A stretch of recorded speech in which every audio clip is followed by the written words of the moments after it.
In 12 hours in Detroit, Cowboys and Lions both desperately fighting to stay in the playoff race. Right now, both teams are on the outside looking in.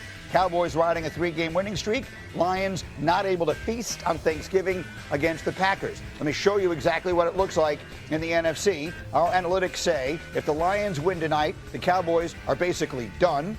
A Cowboy win tonight would give them 4 straight wins, see their playoff chances double to around 33%, and as we'll show you in a little while, their remaining schedule is favorable, so this could be the win that catapults Dallas to a serious playoff run. I've had people here tell me this week, Dan Orlovsky, they think this game itself is a good matchup for Dallas. Great. What do you think? If I was Dallas, I'd try to win Dak the MVP tonight. If I walk into Detroit and Detroit wants to play man coverage, and they do, I'm going to throw the ball 40 times.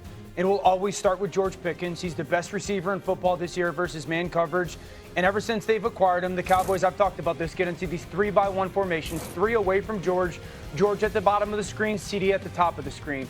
If you, as a defense, want to play man coverage, Detroit plays it as much as anybody, and you want to double team George, which is what Kansas City does, bottom of the screen, they lean the safety, then you have an all-pro receiver, CeeDee Lamb, working with space against a nickel corner easy out route.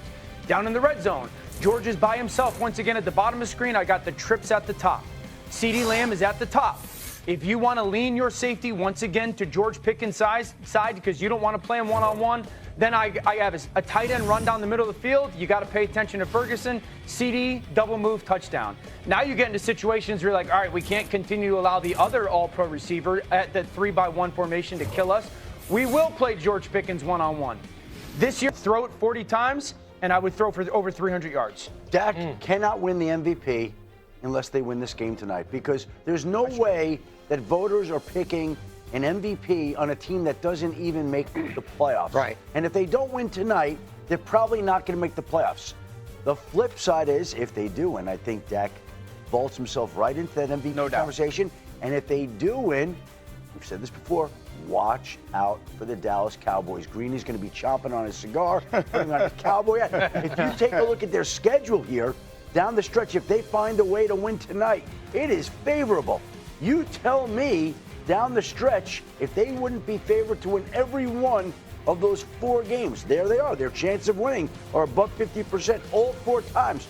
And so the Cowboys could go on one of these extended runs. This would be their 4th straight win tonight. Yes. They'd have a chance to win 7, 8 straight games. Correct. They'd have a chance to make the playoffs. If they're making the playoffs, Dak's in the MVP conversation, and they got a chance to make some noise in the postseason and get to where they haven't been in 30 years. So both sides of this I want to look at. Starting again with that offensive side as my receiver expert here. I mean, these 2 guys are the best combination in the league right now. And the Lions, to Dan's point, they want to play man coverage. Not only that, they're all banged up in their secondary. Do you expect Pickens and Lamb to go crazy tonight? I do expect them to go crazy. I do think that, yes, these receivers have played amazing, but I do have to credit Dak and what he's been able to do in that process as well. Over that 3-game stretch, 942 yards, 8 touchdowns, 2 interceptions. He's playing at an elite level. And when you watch in the game tape, Pickens has brought the element that we all dreamed of when they signed him in the offseason or traded for him. When you watch Dak play with him, he has adapted to George Pickens' style, because George Pickens is always like, does he have the route detail? Can you counter him to always be in the same spot every time? You're going to see these highlights. You're going to see it run these slants. He might do a 1-step slant. It might be a 3-step slant. It might be a 4-step slant. Same play, different timing. He's just going off of vibes and what he feels on the field. And Dak is he's leaning on that back foot, and he's filling in whatever gaps that Pickens is doing out there. And it is the best version of football for Pickens to get to his elite ability that we've seen this season. So let me get the Bussin' guys in on all of this. There's been a lot of Cowboys hype, a lot of bandwagon. Everyone is all in on them because it just looks like something different than it was before. Are you all in on this Dallas train? I've played this game before. I got all in on them right before they played the Denver Broncos. You got out? I got out. I was in a toxic relationship with the Dallas Cowboys. You want to come back in? I'm feeling myself coming back in. You see the addition of Quentin Williams and what it's done for that defense. Because what we've said all year is this defense, if they could just be labeled mediocre, then you have the opportunity to be a contender. With those 2, with Quentin Williams and Kenny Clark, they have the ability to push the pocket, and you see the production from those edge rushers and Dante Fowler and Jadeveon Clowney. That is putting more pressure on the quarterback, which makes routes speed up. So it's helping everybody on the back end as well. It's turning this into a mediocre defense. So they win this game. I'm absolutely, but I'm going to show me, don't tell me. I can't fully invest and get underneath with the Cowboys just yet. You got to buy in. They're coming. You got to see them win in order to say they're I don't disagree, but I've been hurt too many times. Right? I'm in the notebook. What do you want? It's not that easy. And you talk about Clark and Williams too, not that simple. Like Overshown and even Logan Wilson too. Like this defense, you talk about it being mediocre. They were 29th in total yards, and just being mediocre. In the last 3 games, they flipped it down to 312. In the running game, they're only giving up 69 yards per game in their last 3 games, compared to 124 throughout the season. So the defense is playing mediocre. They're playing a lot better. Everybody's communicating. They're getting after the quarterback. Dallas is coming. You got to get Logan Wilson in there, huh? The crazy thing is, Logan Wilson, dude. I said it a couple weeks ago. There was a linebacker competition happening in that room, and it was elevating everybody. Overshow was getting healthy. The back end's communicating a lot more. They're getting healthier in the back end. Dallas they're coming for I only the East. see one Lion on the screen. I'm just, hey, look, Hawk and Willie see right now. They're coming for the East. That's an insane pick by you, by the way. Yeah, Hawks flying solo. I'm okay with that. That's what I do. But that's what they do. The reason why I have them, I think Amon-Ra St. Brown plays. Okay. And I think what he does well is what the Cowboys defense struggles with. Wait, hold on. But before I answer, why do you think he plays? Because that's Amon-Ra St. Brown. Like, it's not the way they've talked about the injury. And I have no idea. But we know what makes him special. He is a competitor. He wants to be out there, and he wants to help his team. And I think they run this offense through him. So if he can get out there, they're resting him for that reason. The Lions are beat up everywhere, right? Really quickly. Well, they're listing him as questionable. Right. The fact that he's listed as questionable, to me, is a win, because when he went down on Thanksgiving Day, it looked like he might not play for multiple weeks. They're saying questionable tonight. They've already ruled out their safety, Kirby Joseph. They've ruled out their tight ends. Sam Laporte is out for the year. They're banged up here at key spots. They need Amon-Ra to find a way to play tonight. No, well, we got a lot of drama as we lead up to that, and we'll have much more on that game as the reality of their season right now. They have 5 games remaining, including tonight. And 4 of those opponents are 500 or better. The only one that's not is the Minnesota Vikings, and they lost to Minnesota at home earlier in the season. So that's what they're dealing with. They've got injuries on both sides of the ball. The offensive line, especially the interior trio, is not what it once was. They've got the cluster injuries on the back end of their defense, and you've seen the brain drain when it comes to the talent on the coaching staff, with both coordinators defecting this past offseason to become head coaches, and how that has been clunky in terms of transitioning to successors.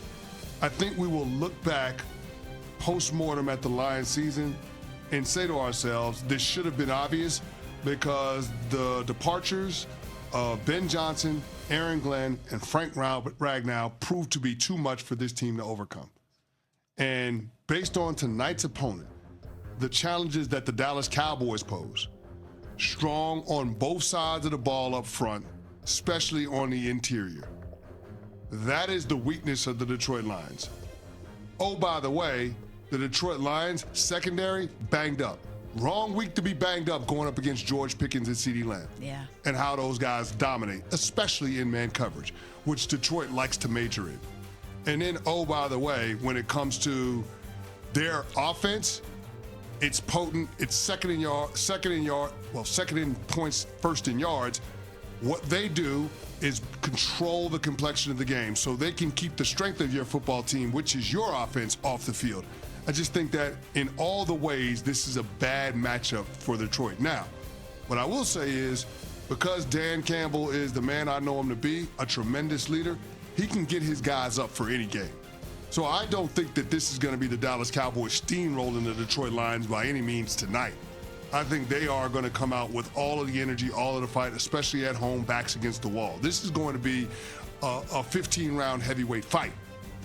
But in the end, I do think that the deficiencies for the Lions are too much to overcome. And if they can't win tonight, then their playoff hopes are a wrap. Dan Campbell can get his guys up for any game. He especially does after a loss. The Lions are incredible after a loss. They haven't lost consecutive games since 2022 when they had a 5-game losing streak. Jared Goff specifically good after losses, 14-0 over his last 14 starts following a loss. So the numbers in that regard work in the Lions' favor tonight. But the Dallas Cowboys are one of the hottest team, if not the hottest team in the NFL right now. They're playing at a very high level. They're beating really good teams. They have that momentum. It's going to be a very, very fun game for us to watch. But if the Lions lose this game and ultimately miss the playoffs, With the complexion of that division, too, the Packers are young. You don't expect them to get much worse. If the Bears are ascending in the way that we expect them to now under Ben Johnson, you get the head coach right, which ultimately you think that you get your quarterback right. Did Detroit really miss their window? Was last year and the injuries just an unfortunate set of circumstances that is going to derail them from ultimately getting a Super Bowl? Yeah, I think so. I think they missed the window. The young players that Detroit started out this turnaround with are now older veteran guys that are on much bigger contracts. Penei Sewell is